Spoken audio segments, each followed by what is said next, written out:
Okay, I am Dolly. I am one of the administrators of the support group, of the marriage support group. Today's newsletter was actually called The Holidays, Joy or Pain. And you relate to that pain part.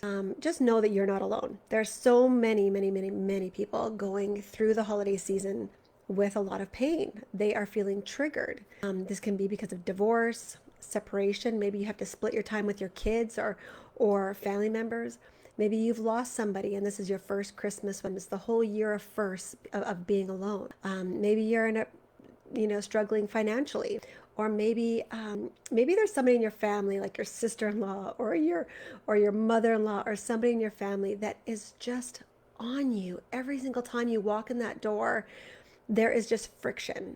And so maybe what you're feeling is the dread of being around toxic people or toxic relationships. So right now, I just want to take a few minutes of your time and give you what we would say would be our 5 top things to consider or that you could implement right now, today, to make these next couple of weeks go by just a little better, and maybe even that you can enjoy these next couple of weeks. Number one, the first thing that I want to recommend is that you set realistic expectations on yourself as well as those around you. Let go of the feelings of you having to be perfect, or that Christmas have to be perfect, or your Christmas tree has to be perfect, or the perfect gift, the perfect reaction from your spouse or your kids. Just let go of perfection. The holidays don't have to be perfect. It's about connection. It's about quality time. It's about thoughtfulness and just about love, as opposed to the perfection of it all. And as a mom, I know that I put a lot of pressure on myself to make sure that everything was perfect for my kids, whether it be the perfect meal, or if my turkey came out perfect, or if right down to the wrapping paper. Like, I was obsessed with doing the perfect wrap with the bows and everything, and making the presents had to be stacked perfectly under the tree, because I thought if everything looked aesthetically perfect, then it would equate to a perfect Christmas. So number one, letting go of the perfection and just setting realistic, not even expectations, but just being real about it and rather enjoying the moment as opposed to making it perfect. Number two is prioritize not only self-care, but spouse care. And the reason I say this is because the holidays, and I'm not just talking to moms here or to women here. I am talking to everybody, but I can only kind of talk about my personal experiences. Um, everything everything about myself is now second, third, fifth priority. It's all about my kids, the meals, the family. Everything comes before me. And so there are key times. I remember Christmases where I'm crying by 2 o'clock in the afternoon because I'm just overwhelmed, because I've just spent the last week to 2 weeks to 2 months prepping for this day, and I'm just burnt out. My cup is empty. And so now is the time to find that balance. Now is the time to give yourself space and talk to you. And the reason why I added the spouse care is because now is actually when you want to get on the same page. You want to almost set a good foundation between you and your spouse on how you're going to deal with overwhelm, or how you're going to almost get yourselves prepared for the holiday crazy. So maybe that is taking time for a walk for yourself, or a walk as a couple. Maybe it's taking one of the lessons that we have in the Speak Love program is the I praise you. That's in the communication module. Maybe you take time to praise each other every night. Like, I saw what you did today. I saw how much you worked on something today, and I praise you for that. Now is the time to almost fill up your tank and each other's tanks. So prioritize self-care and spouse care. Number 3 is take a moment to create boundaries. Set those boundaries. What is this going to look like? What is visiting the in-laws going to look like? Talk about that with your spouse. Create a safe word to say, you know what? Elephant, like elephant, I'm overwhelmed here. And, your mom is really on me right now. She's bugging, maybe, she's bugging us about not having our kids, or maybe your sister-in-law's all over about me, about my eyeliner, or maybe, I'm thinking kind of about lighter things here, but I know that this isn't funny. There are some really triggering things that can happen when you're around other people. Create a safe word between the two of you that means, babe, let's just go outside for a bit. Let's give each other a hug. I need to just decompress, know that we are a team so that I can go back in there with my teammate and have that strength to keep going. Again, this is in the Speak Love program, and where it's not even just about the spouse, but we also teach about getting physically, mentally, emotionally, and spiritually set for these events. But just start by creating boundaries and start by creating a way that you and your spouse are each other's safe space going into these environments.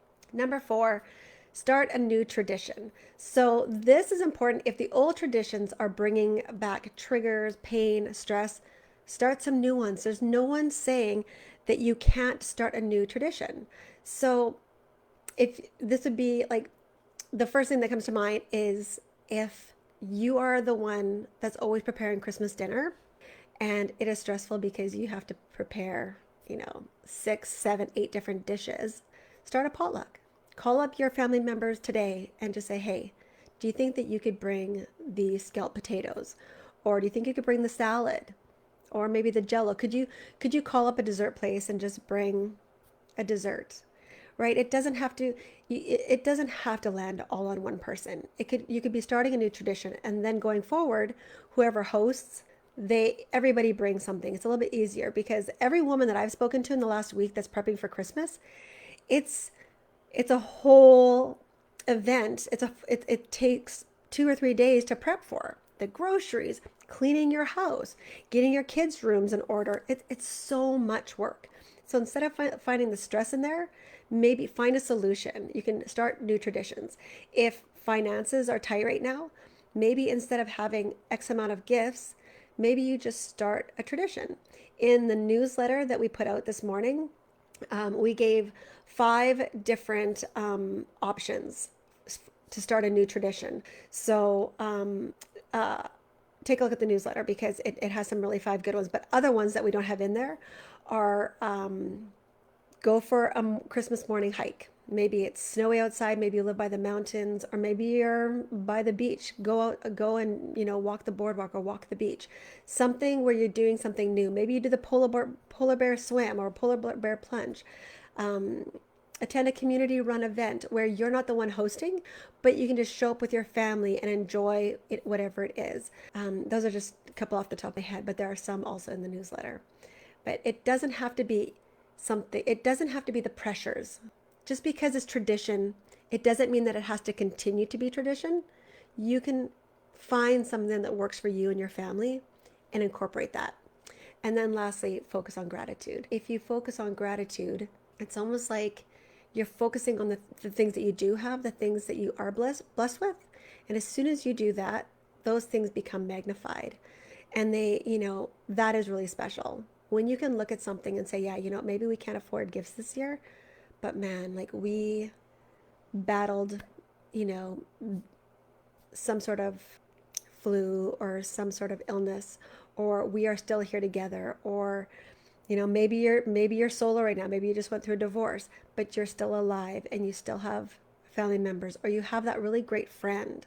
Focus on whatever it is that you have, that you've been blessed with, and just be so appreciative of that thing that it'll help you kind of get through the feelings of the lack of the other thing.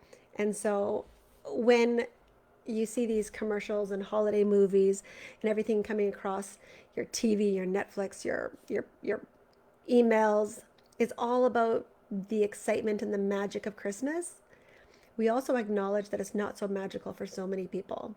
And so I'm hoping that these 5 little pointers will help you focus on the good things, release expectations, create new memories, and rather, feel safe with yourself as well as with your partner so that you can get through these next couple of weeks and get to that other side and look back and say, you know what, we did really good. Or even just saying, I'm good. Like I did the best I can, and I'm just so thankful that I am where I am. A couple of things before we sign off. If you don't have the newsletter, join the newsletter if you haven't already. And the link is below. And always remember, it's probably going into your junk mail, so check that first. All right, I'm Dolly, and we will see you tomorrow.